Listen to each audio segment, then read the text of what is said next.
요나는 하나님의 낯을 피하여 니느웨가 아닌 다시스로 향하는 배를 타는 것은 우리는 알고 있습니다.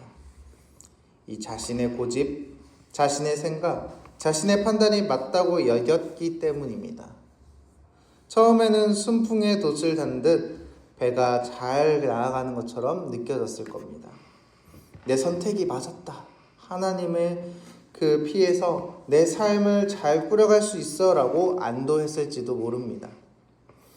그러나 그 평안은 오래가지 않았습니다. 하나님께서 바다에 큰 바람을 내시면서 배가 가히 깨지게 되었고 결국 제비뽑기를 통해 모든 재앙의 원인인 요나 자신에게 있음이 밝혀지면서 요나는 거친 파도가 출렁이는 깊고 차가운 바다 한가운데로 던져지게 됩니다. 성도 여러분, 바다에 던져진 요나의 심정은 어땠을까요? 차가운 바닷물이 온몸을 덮치고 숨이 턱턱 막히며 빛이라고는 한 점 없는 심연으로 가라는 그는 이제 내 인생이 여기 끝났다라고 생각했을 것입니다. 이것이 하나님의 명령을 거부한 자의 최후구나 라고 경험했을 것이죠. 하지만 성경은 이 절망 끝에 죽음의 문턱에서 시작되는 하나님의 놀랍고 오묘한 섭리를 보게 됩니다. 먼저 심판은 감옥이 아니라 구원의 방주로 예비하신 하나님의 은혜를 우리는 이 요나서를 통해 바라보게 됩니다. 요나서 1장 17절인데요. 여호와께서 이미 큰 물고기를 예비하사 요나를 삼키게 하셨으므로 요나가 밤낮 3일을 물고기 뱃속에 있느니라. 요나가 바다에 빠져서 점점 들어가는 심연으로 빠져가고 있는 상태에서 아주 놀라운 단어가 우리는 눈을 보게 됩니다. 바로 물고기를 예비하셨다라는 겁니다. 우리는 종종 이 큰 물고기를 요나를 벌주기 위한 두려운 심판의 도구로 생각합니다. 물고기 뱃속은 어둡고 냄새도 났을 거며 또 끈적이기도 할 것입니다.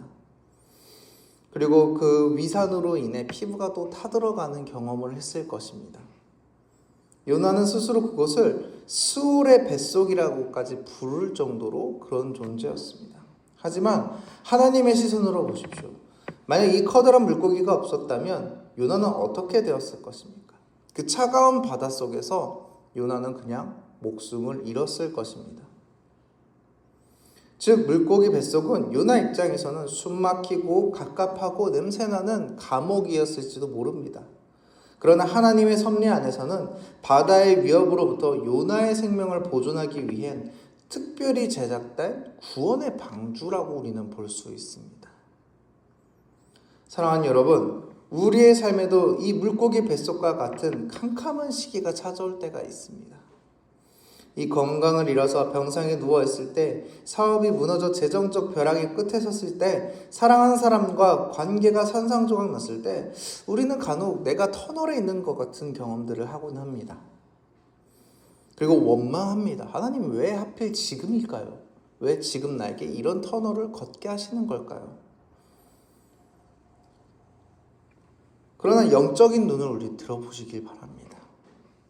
때로는 답답하고 고통스러운 자리, 내 힘으로 아무것도 할 수 없는 이 두 손 두 발이 다 묶인 자리가 세상의 그 거센 파도를 막아내는 귀한 방주가 될 줄 믿습니다.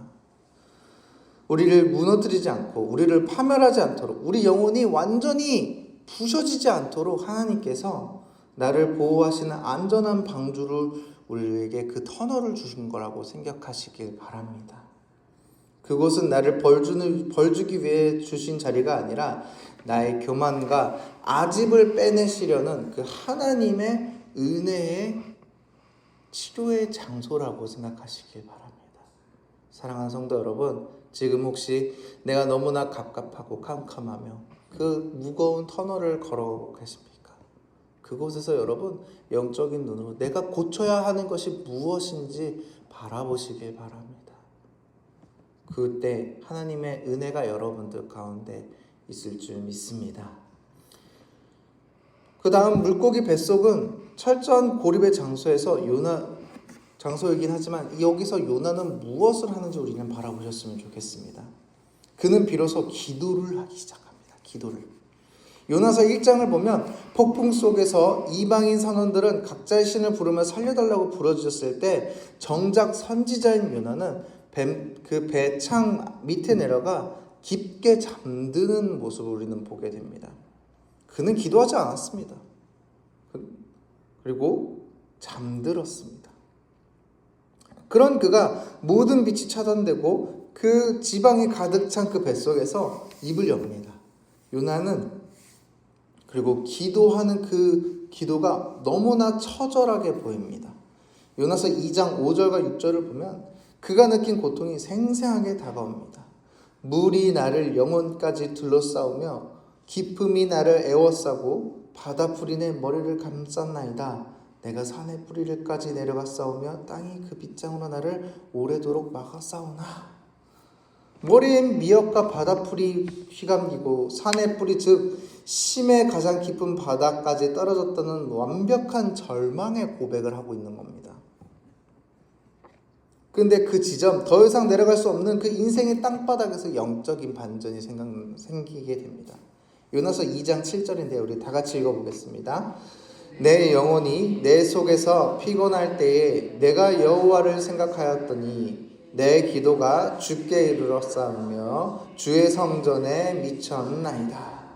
내가 여호와를 생각하였더니, 여러분, 이것은 바로 위대한 기도의 출발점입니다.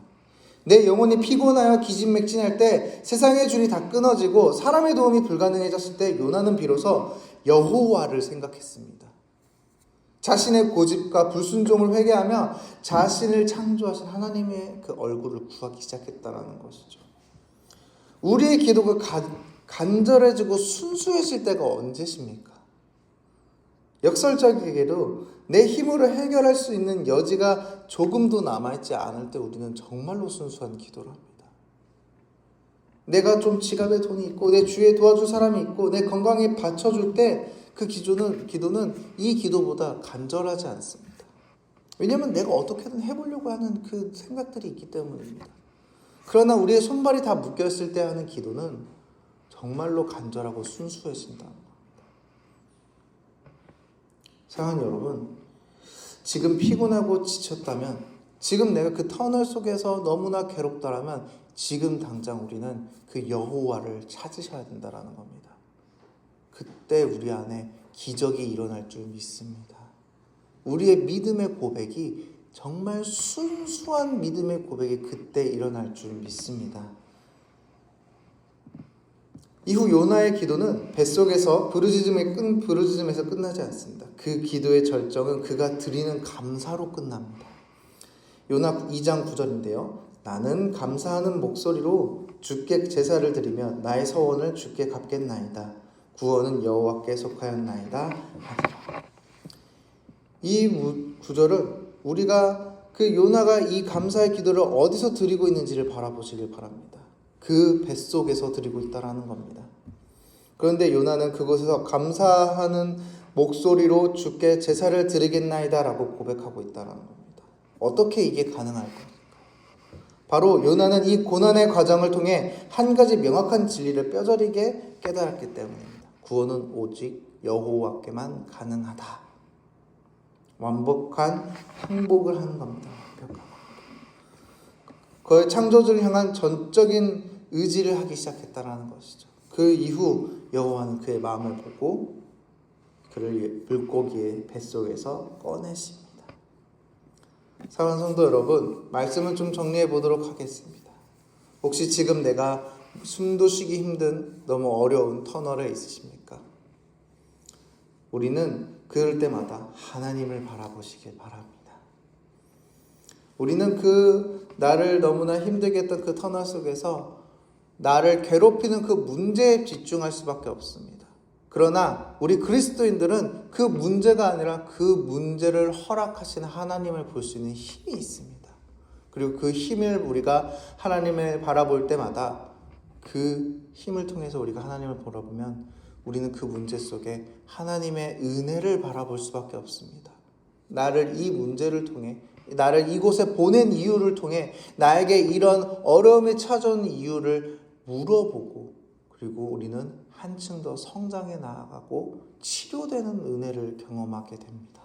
사랑하는 성도 여러분, 지금 내가 요나처럼 괴로우신가요? 하나님을 바라보십시오. 또한 그리고 그 안에서 혹여나 지금 바라보기 힘들다고 하신다 하여도 우리는 원망하지 않고 하나님을 부르짖으시길 바랍니다. 그때 하나님께 우리가 온전한 그 전적인 의지, 그리고 우리가 하나님께 졌다라고 고백하시길 바랍니다.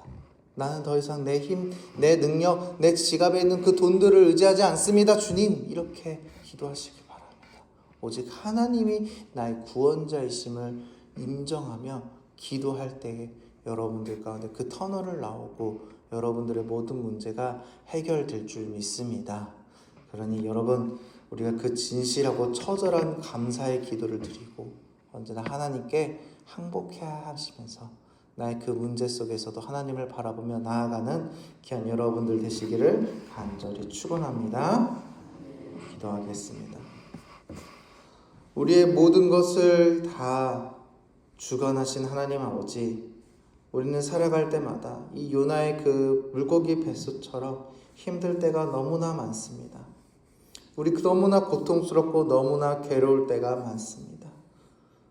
우리는 우리의 그 의지대로 고집부리고 살아왔음을 고백합니다. 지금도 그 문제 속에서도 나의 고집을 내려놓지 못하고 나의 능력을 내려놓지 못하고 정말로 하나님을 바라보지 못할 때가 많습니다. 주님, 이 요나의 그 말씀처럼 우리가 이제는 그 문제를 집중하는 것이 아니라 하나님을 바라보게 하여 주시옵소서. 그리고 그 안에서 우리가 감사의 기도, 항복의 기도를 드리게 하여 주시옵소서. 주님, 우리의 믿음이 작아도 주님, 우리가 정말로 그 문제 속에서 있을 때마다 언제나 믿음으로 선포해 나아가며 언제나 주님의 그 은혜를 바라보는 귀한 우리 당산동교회 성도님들 되게 하여 주시옵소서. 우리를 올가매던 모든 고난이 주님, 주의 말씀 하나로 변화될 줄 믿습니다. 이 요나도 주님의 말씀 하나로 그 물고기의 뱃속에서 나오게 된 줄 바라봅니다. 주님, 그러니 우리가 이 문제 속에서 하나님을 바라보며 하나님을 구하며 하나님만을 의지해 나아가는 귀한 우리 성도님들 되게 하여 주시옵소서. 언제나 주님만을 바라보며 의지합니다. 살아계신 예수님의 이름으로 기도드리옵나이다. 아멘.